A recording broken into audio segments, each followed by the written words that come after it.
Namaskar. My name is Etika Majumdar and today I am going to discuss about a very important microeconomics topic in ISC syllabus, class 12, cost and revenue analysis. One of my students has requested me to make a video on this topic, but it is not possible for me to make a single video on this topic. So I have decided to make few videos to cover the entire topic. So let's get started with the concept of cost of production. The term cost has a wide variety of meanings. First, we need to understand what is cost and why we are using this term cost in our economic analysis. So the first term, money. Cost is expressed in terms of money. So what is money cost?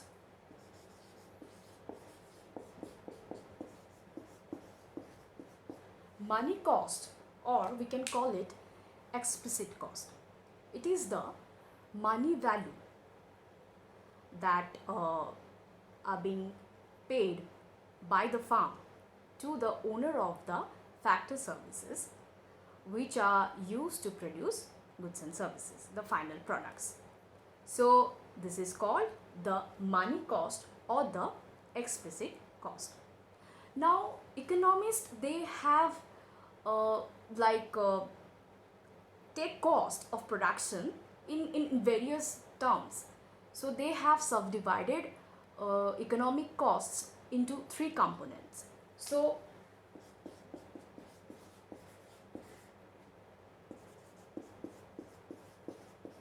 economic cost can be subdivided into three parts. One is money cost or explicit cost that I have just discussed. Next is implicit cost. Another one is normal profit. What is implicit cost? Implicit cost refers to the imputed value of input which are used to produce in the production process. So implicit cost means if a owner is using his or her own land, his or her own building as a farm, using their own electricity, these costs are imputed cost. So it can be termed as implicit costs.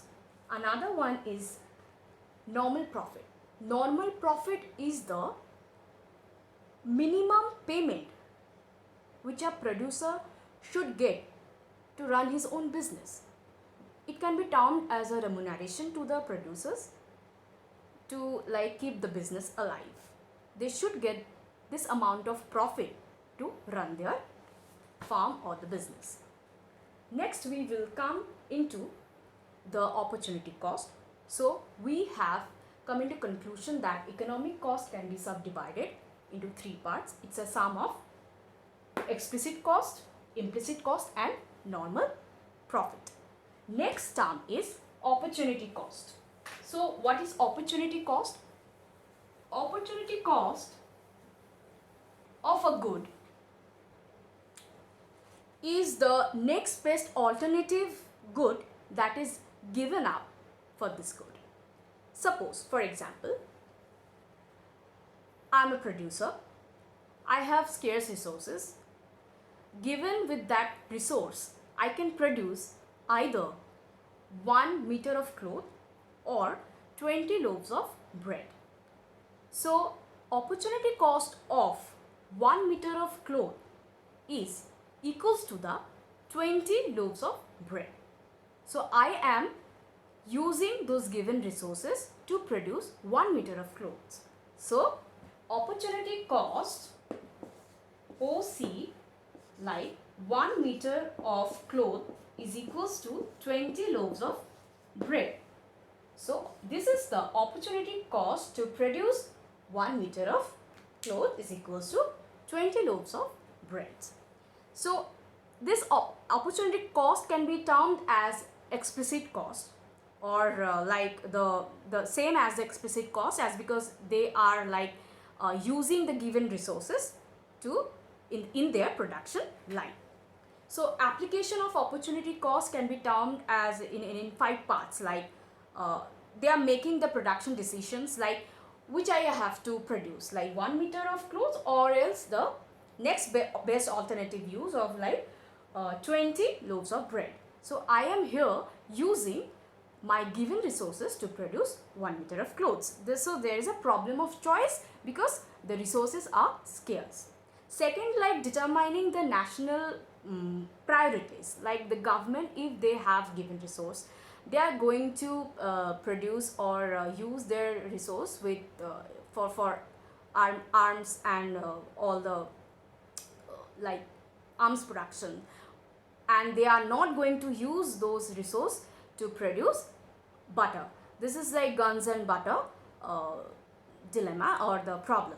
So government going to use a resource to produce the arms.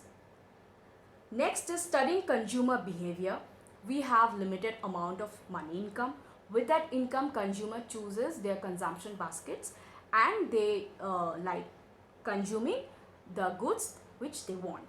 Okay, so the next term is determining the factor remuneration. Factor remuneration means if a peon is working on a mill, he's a peon and he's working on a mill and he is getting 5,000 rupees. So this is the minimum cost to secure that peon for his factor service. So if another farm wants that peon, so the minimum factor remuneration that they have to give to the peon is 5,000 rupees. So these are the applications of opportunity cost. The next is real cost. So what is real cost? Real cost is the efforts and the sacrifices that a producer is giving for their production. It cannot be calculated. It's very theoretical and very subjective matter. The next part is the private cost or the social cost. Private cost is like if an individual producer is producing with all the given factors of production and they are producing for their own profit. So that would be called as a private cost, and it can be termed as economic cost of that individual producer. So we are coming to the next part, which is social cost. Social cost would be termed as the private cost plus external cost, because it is the cost of the society. Not only the private producer which what they are producing, it can be also termed as included as the external costs that society has to bear. So here social cost is equals to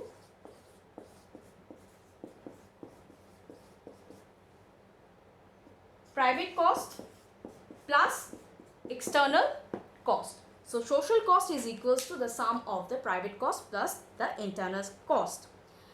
Suppose, what is external cost? I have a oil farm, and so the waste that like I am reducing to the river water, and the other population of like people, they are using that river water and they get affected with the polluted water. So I am creating an external cost to the society. So the society has to bear this cost. So this can be termed as a social cost. The next is the behavior of cost in the short run. So mainly cost is connected with the output of the production. So how the output will increase with the cost of production, that can be termed as a what type of production function we are using. If we are using it as a short-term production function, and if we are using it as a long-term production function. So there are two types of cost function. One is short-run cost function and the second one is a long-run cost function. So in case of short-run cost function, there is a fixed cost and the variable cost. So factors of production in the short run are classified into fixed factors and the variable factors, and the cost which are incurred for the fixed factors can be termed as a fixed cost. So total cost is equals to fixed cost plus variable cost. Fixed cost plus variable cost. So fixed cost is the cost which incurred for the fixed inputs, and like variable cost which incurred for the variable inputs. So what are the variable inputs? Variable inputs like labor, like raw materials, and fixed cost. What are the fixed variables? Fixed variables are like land, like management system, which cannot be changed in short term. So these are the fixed cost and the variable cost. So finally, in case of short run cost function, short run cost function can be termed as total cost, and this total cost I have just discussed, it can be subdivided into fixed cost and the variable cost. So total fixed cost and total variable cost. Another part is average cost. So same, the average cost can be subdivided into average fixed cost and average variable costs. And the next part is the marginal cost. So in next video, I am going to elaborate the total cost curve, how it looks, and what are the relations between the total cost, average cost, and marginal cost, and what will be the shape of these curves. So I am signing off. This is I have just done the basic theoretical concepts of costs, the various types of costs. So thank you and namaskar.